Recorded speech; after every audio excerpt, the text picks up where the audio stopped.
Facebook আইডির পুরাতন নামটি আপনারা কিভাবে পরিবর্তন করতে পারবেন সেটাই আমি আপনাদের দেখাবো এবং সেটিতে আপনার নতুন নাম অ্যাড করতে পারবেন। এরকমের ইন্টারেস্ট ভিডিও পেতে আমার চ্যানেলটা সাবস্ক্রাইব করে দেবেন এবং ফেসবুক পেজটাকে ফলো করে দিবেন। সেজন্য আপনারা চলে যাবেন ফেসবুকে। ফেসবুক আইডিতে চলে আসার পর এইখানে আপনারা কর্নারে 3 ডট অপশন দেখতে পারবেন। এখানে একটি ক্লিক করে দিবেন। ক্লিক করার পর এরকম একটি ইন্টারফেস চলে আসবে। এইখানে আপনারা সেটিং অপশন দেখতে পারবেন। এই সেটিংয়ে আপনারা একটি ক্লিক করে দিবেন।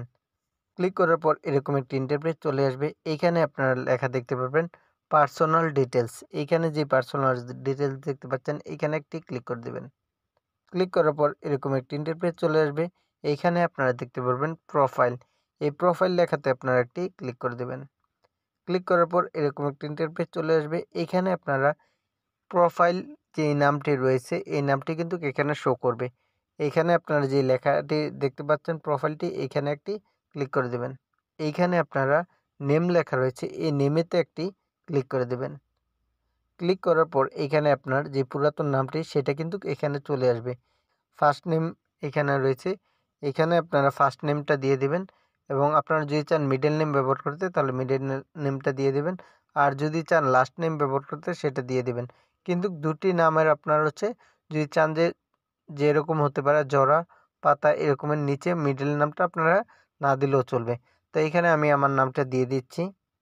নামটি দেওয়া শেষ হলে এখানে আপনার নিচের দিকে রিভিউ চেঞ্জ লেখা দেখতে পারবেন, এইখানে একটি ক্লিক করে দেবেন। ক্লিক করার পর এরকম একটি ইন্টারফেস চলে আসবে। এইখানে আপনার যে প্রথমভাবে আপনি ব্লগ বাংলা লিখেছিলেন সেইভাবে কিন্তু চলে আসবে, আর যদি চান যে বাংলা ব্লগ তাহলে যেভাবে চান আপনি সেটাতে ক্লিক করে দেবেন। আমার প্রথমটা হচ্ছে ব্লগ বাংলা, সেটাই ঠিক আছে, আমি এটাই দিয়ে দিচ্ছি। ক্লিক করার পর এখান থেকে আপনারা সেভ চেঞ্জ লেখা রয়েছে এখানে একটি ক্লিক করে দেবেন। ক্লিক করার সাথে সাথে কিন্তু খুব সহজে আপনার যে নামটি ছিল পুরাতন নামটি এইখানে দেখুন আমার নামটি কিন্তু অটোমেটিকলি চেঞ্জ হয়ে গেছে।